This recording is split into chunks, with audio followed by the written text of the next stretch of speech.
Hello, my friends. So today you've called the King of Pentacles in. Well, the King of Pentacles is a success. They're a success of whatever they have put their hard driving, working, diligently, looking at nuance, building in a spectacular way to create a great sense of prosperity for themselves and others, and often to bring something back to the people, to give to the people, whether it's their finances or their work or their healing or their success in some way. So the King of Pentacles is a well-grounded individual. They have worked hard all their lives, or a great deal of their lives, usually from scratch, to make themselves prosperous, to make themselves financially stable, and to build a sense of great power, authority, a great sense of honor and dignity, a great sense of prestige, and a great sense of skills, amazing skills at all levels, especially physical skills, which is Pentacles, which is what they're known for. Understanding their body, understanding nature, understanding the flow of things, understanding how to work with nature and resources to build things that work better, that create money, that create stability, that create survival, that let them and other people that they care about really thrive. And so the King of Pentacles is one who has dedicated themselves a sense of duty maybe, but a sense of love of the work that they do primarily, to really push forward, to really slow and steady build something that makes sense and beauty and is utilizable in the mundane world for the good of themselves and many others. So the King of Pentacles has an empire, has a family and a castle, has a horse, has all the means to take care of themselves and their family.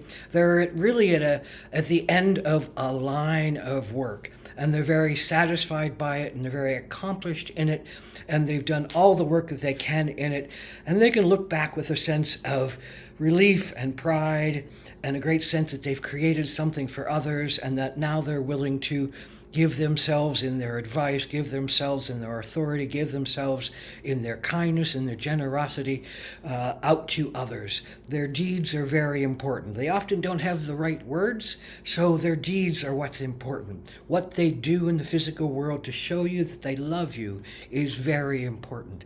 One example of this is a shaman.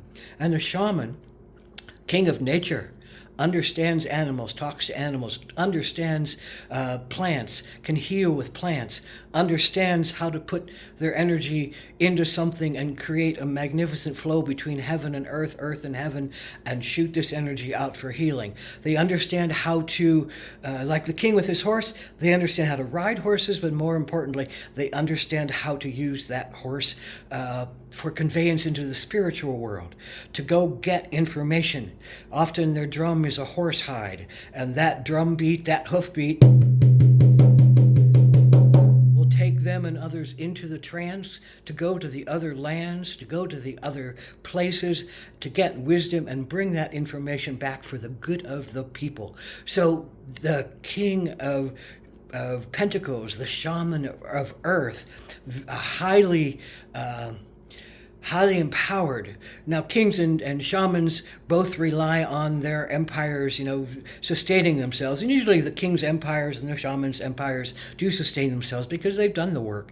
They know the truth. They bring forward how things go, but they have to still be careful, because their value is the value of the public around them that wants to keep using and purveying and being healed by their effects. So the King of Pentacles is a trustworthy person, you go to the shaman with your trust to say, please help me to heal, please bring information back to help me succeed, please help me understand how to deal with this cancer. And the King of Pentacles is one, if they have the means and you approach them in the same way, they would probably, give you support, give you money, give you a sense of themselves, give you advice, give you an honoring that allows you to move forward with some kind of stability and sense of purpose and some kind of sense of protection on a lot of levels. So the King of Pentacles is a graceful being, again, and not particularly good with their words or their feelings kind of place, but boy, they know the energy of their body and the earth and the resources about them, and how to work with people and how to bring people along, and how to build relationships that build trust and go deeper and build the things that they have really wanted to build, and they've always needed help. This has always been about giving and receiving on bigger levels. And the kings and the shamans understand that they can't do this alone, and they need that input, and they need that giving and receiving from the communities at large. And they're willing to sacrifice. They've been willing to sacrifice. They've been willing to be thrifty. They've been willing to do what is needed to be done in the name of healing themselves and healing others along the way, moving the whole community along with them, moving the whole tribe along with them, moving the whole castle along with them. They want everybody to succeed. They want everybody to have better health. And I want to say King of Pentacles is often about having good health, because you've often given yourself the food and the rest and relaxation. But one thing about King of Pentacles, because of their sacrifice, they've often not really given to themselves that much, and they've been very thrifty, and they've been very concerned with how to keep the money going and how to keep the finances going and how to keep the prosperity going, that they haven't often been that generous to themselves. That the King of Pentacles could be one who now, at the end of this of his realm, at the end of this work that has become very satisfying, but on some level may be done, because the king often signifies a sense of endings and a sense of new beginnings. So the king may signify that, all right, I've done this, and now what? I don't want to keep involving my energy in this. Is there something else that I really would love to do that speaks to me? And he's still frugal, and he's still cautious, and he's still going to work slowly. But now is often the time when the Kings of Pentacles can bring up what they missed, what they lacked, what they wanted, what spirituality they wanted to call to them, what interests they wanted to pursue, but they couldn't because they were so involved with their business and their work and their dedication to just making that succeed, and the family succeed, and the castle succeed, that they poured all their power into it. And they often didn't give themselves what they wanted. Thereby is also what the shaman of Disc can tell the King of Pentacles, that if you are called to it, it's a good thing to do it. If you're called to healing, it's a powerful thing to do it. If you're called to understand the body, which the Kings of Pentacles and the Shamans of Pentacles do, they understand their body, their strength, their abilities, their courage, their empowerment, because they're connected by their roots, and they're connected by their branches, and they're connected by their heart to all these things that matter to them, the resources and the people and the true value of things, that the King of Pentacles often can say, well, all right, that fulfilled me on financial level, and now I'm safe and secure, and I don't have to worry about it, so what do I really want to do now? And that King of Pentacles might be saying, can I trust the fool in me to try something new and different and exciting to me, maybe? Could I trust that fool in me to really go off onto some kind of journey that feels empowering to them? Maybe it's a spirit journey, maybe it's a physical journey, maybe they just want to go on a cruise somewhere, and whatever that means. But they're asking, can they deepen a big trust that they have, because they've had to create a lot of trust, have a lot of trust, and create a lot of trustworthiness on the part of themselves and others in the bigger paradigm of things. So now they can ask themselves, what's the next step?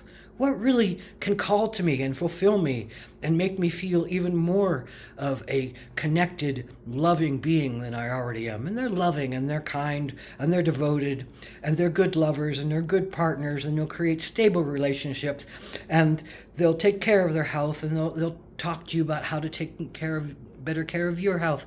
And the King of Pentacles suggests, financial good and advice coming from some mentor, or some kind of financial investment that sounds secure, or some kind of financial piece that really brings you along with the king into a place of stability and success and prosperity and sustenance and a continuation. So the King of Pentacles, the shaman of earth, those beings who put their work in toward a specific drive and have mastered that drive, have created this powerful being who honors flow, who gives and receives easily, who is kind and in their teachings and kind in their givings and kind in their honorings, and can help people to heal on a lot of levels.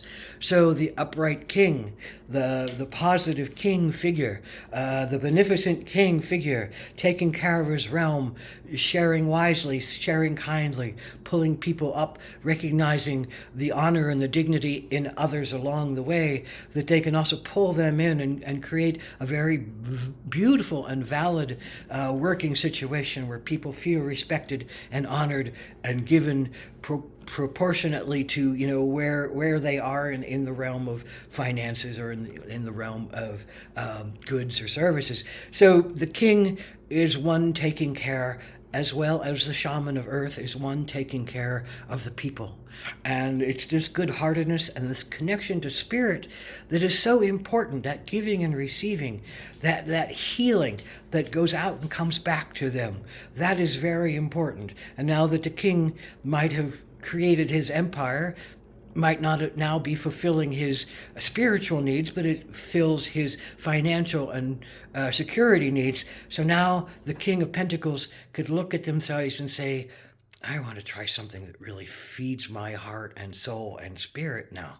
I want to dive into a new business. I want to dive into a new adventure. I want to dive into a new prospect of being that I can financially take care of. But more importantly than that, I want to dive in with my body and my fingers and my hands, with my feet planted on the earth. And I want to learn from the earth up, from the ancestors up, from the minerals in the earth up. I want to learn how to channel those valuable resources into something that is tangible for the good of the people, a cure for their disease, a path for the tribe, a sense of belonging for everyone in it, a sense of bringing prosperity in all realms, in all physical realms, prosperity in the sense of coins, relationships, stability, good body, and connection to spirit. So, King of Pentacles, blessed be. It's a good fortune when it's upright. It's a good fortune to say, you're on the good road. You're on the right road. You're taking care. Be cautious, be prudent, work hard, work diligent, dedicate yourself, move yourself. If you can be enthralled and enthused and excited by what you're doing, so much the better. But Pentacles usually are. They like what they're doing until they're tired of what they're doing, or it's done and the project is over. And then it's time for something else. So King of Pentacles, you're successful. Whatever you've been putting your heart and fingers and body into. And now, what's the next thing? Aho Mitakuyasan, blessed be.